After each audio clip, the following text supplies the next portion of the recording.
So hello everyone.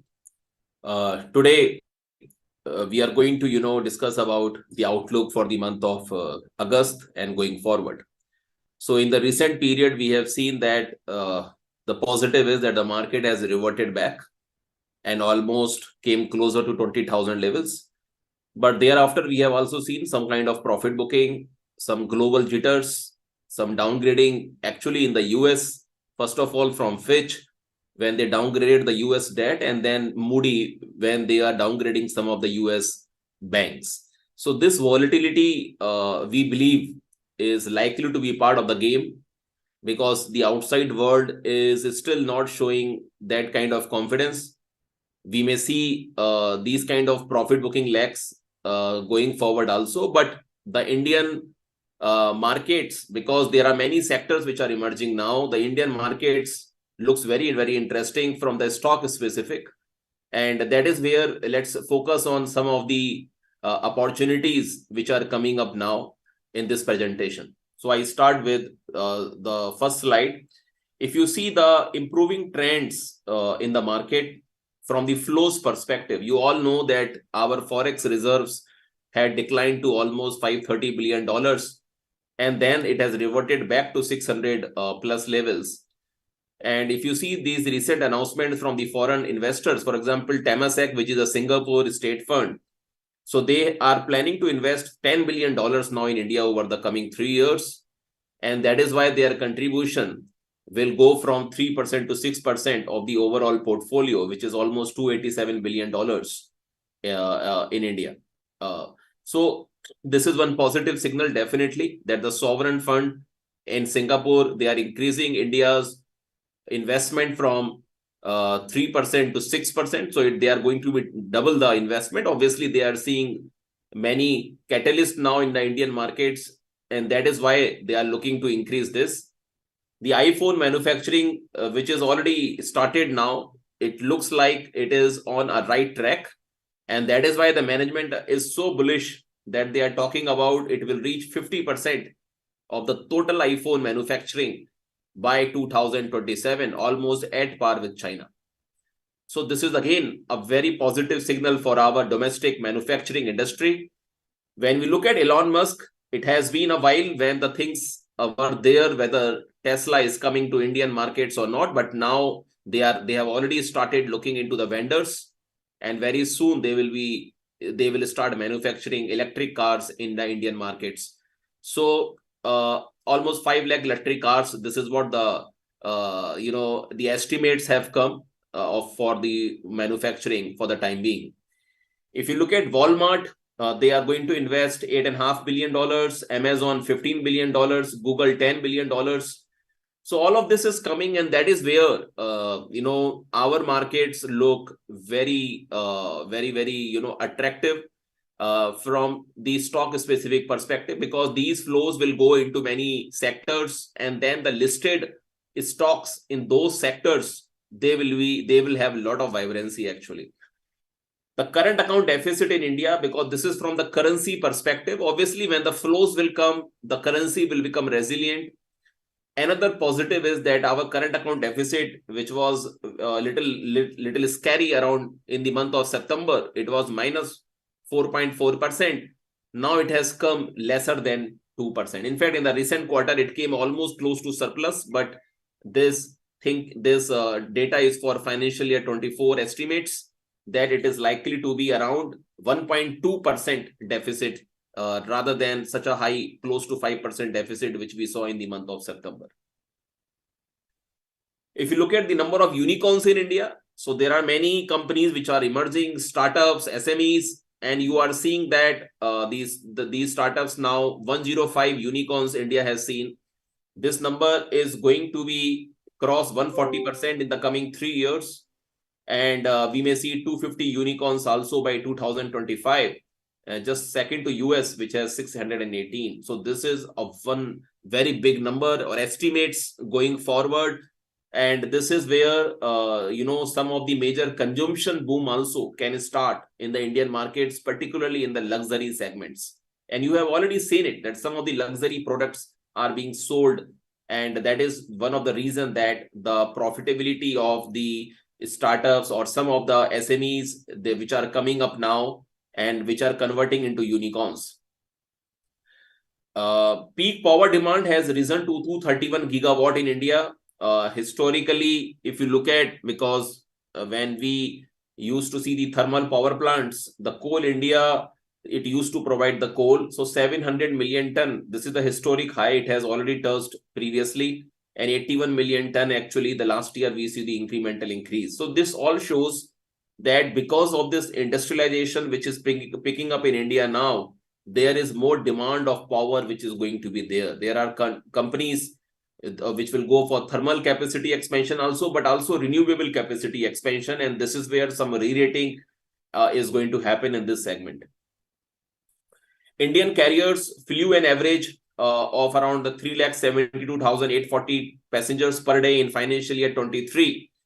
So this is almost close to 60% higher than financial year 22.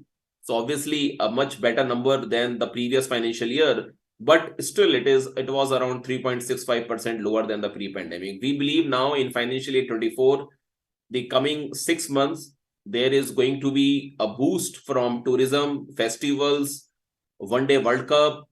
So this is where you will see that there are more people who will be traveling through airlines, and this will be a good boost. Now the thing is how the crude prices are going to shape up. If they remain subdued, near 80 or below 80, then I think it is definitely a very good from the margin perspective also for the airline industry. PLI benefits which are given for 14 sectors. There is a focus for electronics, and we have seen that whatever was projected as a target for financial year 23, a much better number has emerged only till December 2022. So this is a very encouraging number that the government, which is giving PLI, it is being accepted by the corporates, and they are doing the incremental production much higher than what even the government was expecting. Going ahead, almost 8 trillion rupees of production is expected in the electronics, out of which 60%, this is the target that they are looking to export. One of the major trigger going ahead is that India may receive $26 billion if Korea moves out from emerging market to developed markets by MSCI. This is a big trigger which can happen next year if the MSCI announces this move of Korea, South Korea from emerging to developed markets. So they already have 13-14% of weight in the index that will be distributed, and we have already seen some emerging market ex-China funds coming, which may lead to more inflows into the Indian markets. So these are the flows. You can clearly see 2023 calendar year till date, $14.5 billion has come, which is much higher than the other emerging nations. And that is where India has been outperforming or resilient, you can say. Even when the others are falling, we have remained quite resilient. This is one of the reasons for that. And another reason is, even if in Nifty sometimes is flat, we are seeing many sectoral rotation are happening. US markets definitely have performed in the last 6-7 months, but the broader market in US, still it is laggard. So it is still 18% lower from the highs. We have not seen that kind of pullback. So majorly the bigger names have performed in US. So it is not an inclusive move. And this is where we believe more consolidation is possible in the US markets going forward. And this is where even the Indian markets can see that kind of consolidation, though we may be making new life highs, but consolidating more also. Both of these will be part of the Indian markets now. If you see the automobile trends now in India, the passenger vehicles, last year we saw financial year 23, 39 vehicles were sold, which is almost more than 26% jump year on year. The previous peak was in financial year 19, which was 34 lakh units. So in passenger vehicles, definitely the things have come up, and it is majorly because of the sports utility vehicles, SUVs. So SUV now is almost 50% of the total number of passenger vehicles. So out of every 2 passenger vehicle, 1 is SUV now. So the companies which have moved into SUVs, and which have not moved into SUVs, they are moving it into this segment. And those who have already moved, they are doing better. Commercial vehicles, we have seen that this was a painful period, financial year 19 to financial year 21 for commercial vehicles. And we have seen now that there is a good expectation of revival. In fact, financial year 23, we saw 9.6 lakh units being sold. Financial year 22, it was 7.16. So there was a good jump of almost 34%. And now in financial year 24, obviously, it is going to breach the 10 lakh units of number now for commercial vehicle. So there are companies in the auto ancillary also, which have a good market share in the commercial vehicle. They are going to benefit going forward. Within the two-wheeler space, this is one segment which is still laggard. If you look at here, financial year 23, we had 1.6 crore units, but before that, 2 crore units actually. And we have not been able to surpass those numbers yet. So it is a laggard in the two-wheelers still. And I think this is a sign of worry, because we have seen the rural markets, they are linked more with the two-wheelers. And if there is some kind of distress over there, it definitely impacts the two-wheeler sales. Three-wheeler space is witnessing recovery, now, because it was also depleted. But one actually revert the one different point here is that 50%, more than 50% of three-wheelers now are moving into electric vehicles. So this is a segment which is converting into electric vehicles very, very fast. And this is the transition period for three-wheelers right now. If you look at the tractors as a segment, yes, we have seen tractor has remained one of the best segment in the last few years. 9.5 lakh record vehicles were actually sold. Tractors were sold last year, and this happened despite this rural distress. And that is what we understand, that it is not only farming, the other corporates also, they have started using the tractors now. And this is where actually some of the companies who have a good market share in tractors, they are doing good. For example, Mahindra. Now, if you see here, one of the company which in the auto ancillary space, Bharat Forge, this was a stock which was consolidating for a long period. It has ventured into defense. It has also ventured into EVs now, and that is the kick going forward. We have seen that Bharat Forge was doing a lot of Capex, right? So we have seen this Capex before, and now all of this is over, and that is why it is ready to get the benefits of this investment. And this is where the stock now has started coming up, and we believe this can be a good mover actually going ahead. The revenues actually are expected to be 12 to 15% CAGR. This much of growth is there till financial year 30.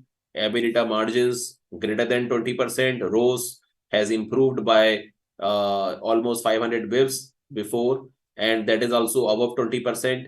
So the dividend payout is also big. So this is a good stock which is coming up now, and we have seen that they have got approvals for defense.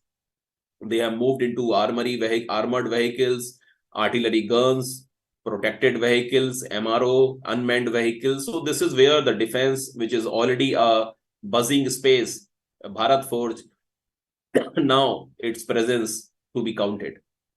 So when I look at the top line trend in the stock, you look at the total operating income, it has been continuously growing now. The PAT also has grown significantly from 23. This is a jump which is expected in financial year 24. The return ratios also from, if you see here from 23 onwards, it is going to revive faster. And this is where the stock is getting ready now. So this is one stock that I wanted to discuss from the auto ancillary space, and which is also venturing into defense. The other stock maybe is Apollo Tyre. I think this is one of the biggest beneficiary if crude remains lower, interest rates are getting topped out because automobile can come up. It has 31% market share in commercial vehicles, more than 20 in PV, and that gets 30% revenues from European markets. And in European markets, they have increased their market share by 270 bips. And the domestic market, they are doing good now. And we believe that whether it is the PAT margin, which is going to revive faster, or the EPS turnaround situation. If you see here, after last so many years, I mean 4-5 years, we have seen that the EPS is turning around. It is possible it can remain sustainable here, and the stock can keep on buzzing. So this is one good stock, an underperforming stock actually of the previous years, which is coming up now, and it is attractively valued. So 23-24 times in comparison to MRF, which is almost 52-53 times. So this is where the attractively valued stocks from the auto ancillary space, I think this is one of them, along with Bharat Forge, where the kick is from the defense also. When we look at banks, so banks NPAs are 10-year lows, and bank credit growth is a 10-year high. So this is where the bank's numbers are coming good. If you see in the recent quarters, the banks have posted really good numbers. Some of it is priced in the stock prices, and that is why in the PSU banks, we have seen some kind of profit booking immediately after the results. Because NIMs, which were expanding before, there is some sign of shrinking. And it is happening because the repo rate increase, which was happening, we did not see the home loan rates increasing actually after the last repo rate, and the deposit rates had to increase to raise money.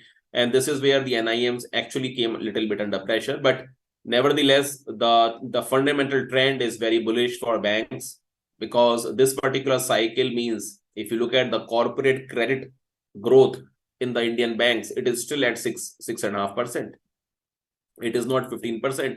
So this corporate lending book is likely to grow, and this is where the corporate linked banks are likely to do better actually going forward.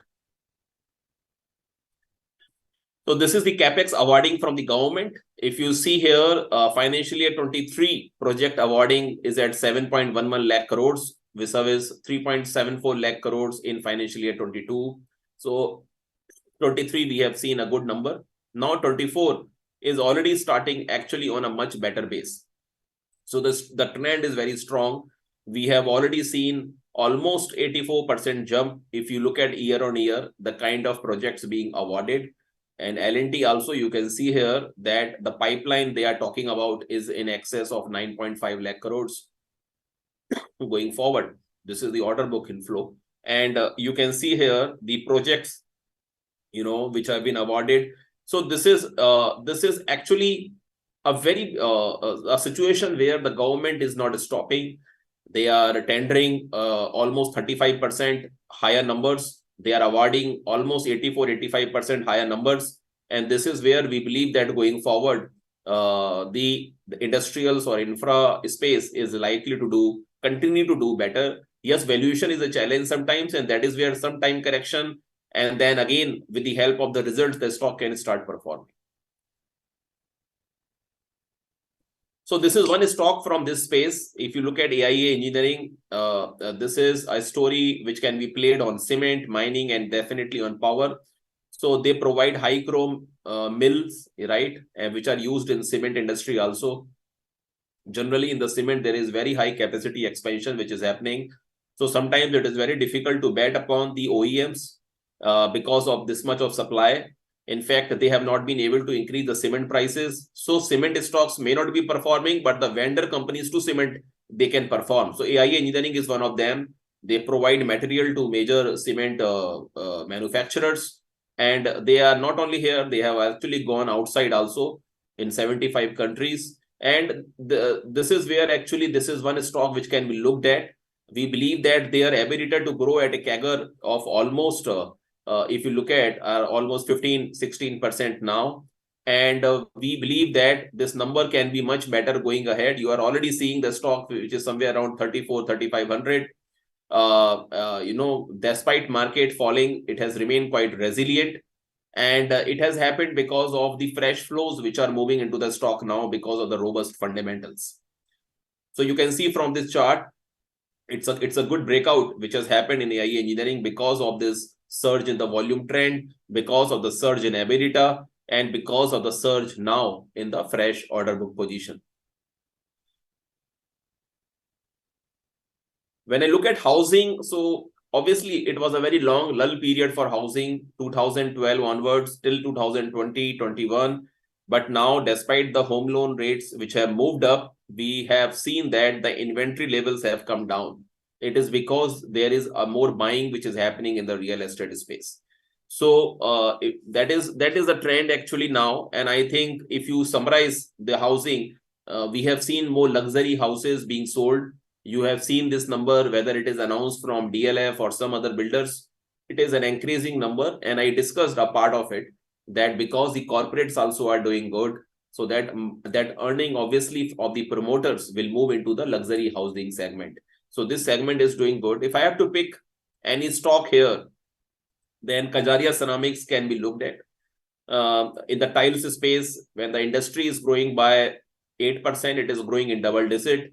Its market share from 31 to 36 has improved. The EBITDA margins from 12% now going closer to 15%. The revenues actually have picked up, and going forward, actually the management says that 14% of volume growth also can be seen. So I think these are good signs for Kajaria Ceramics and the ceramic players. And also, if the gas prices remain lower, it can add on to the margins of the companies. We have to see now this particular setup, because crude prices have little bit reverted to $84-85. And after some time, again, if you see the crude prices going subdued, then definitely these companies are going to benefit because of the lower gas prices.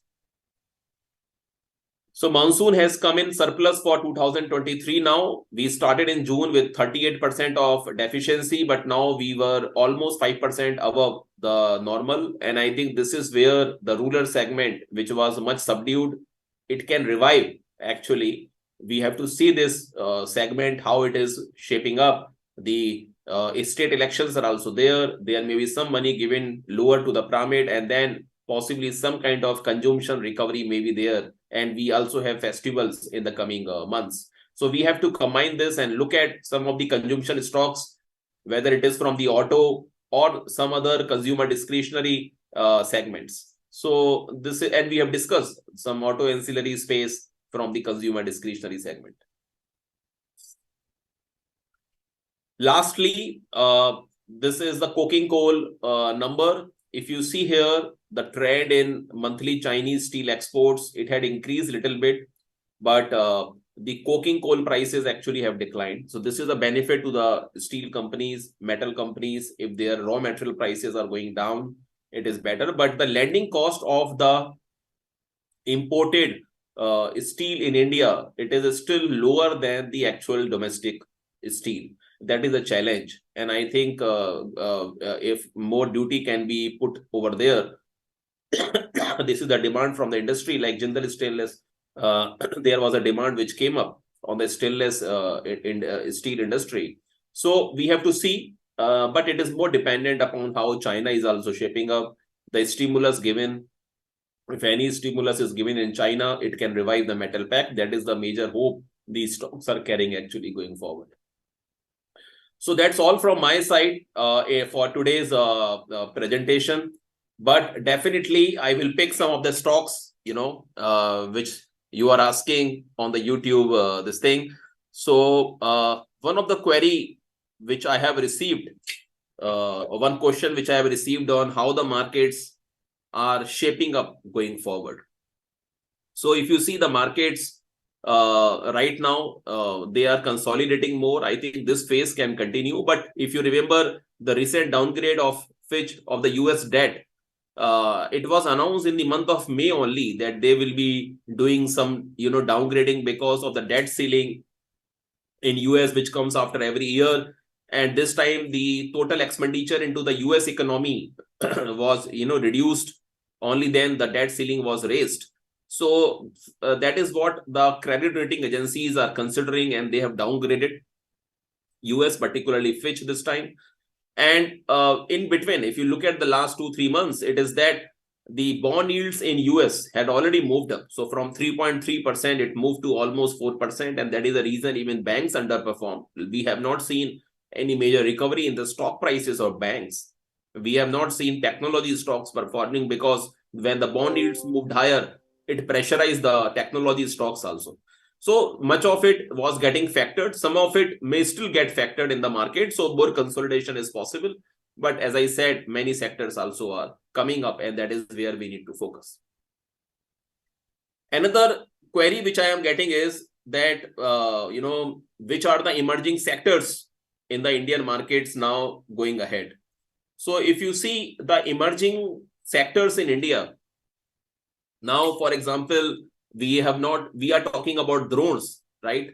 So drone was not part of the our thought process before. And we always used to see that drone can be used in defense, but it is also used in many other sectors. So even in farming. So I think this is one emerging sector going ahead.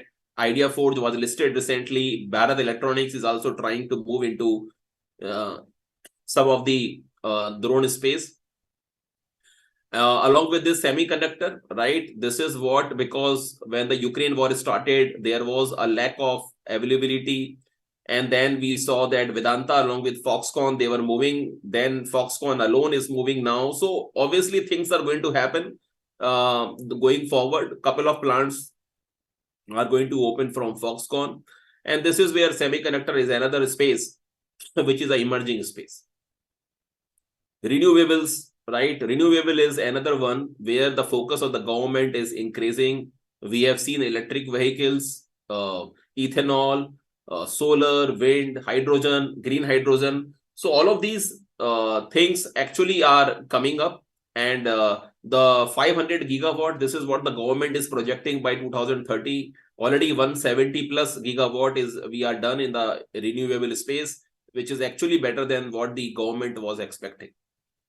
So that we are on the track, and that is why the companies are getting re-rated, which are into this segment.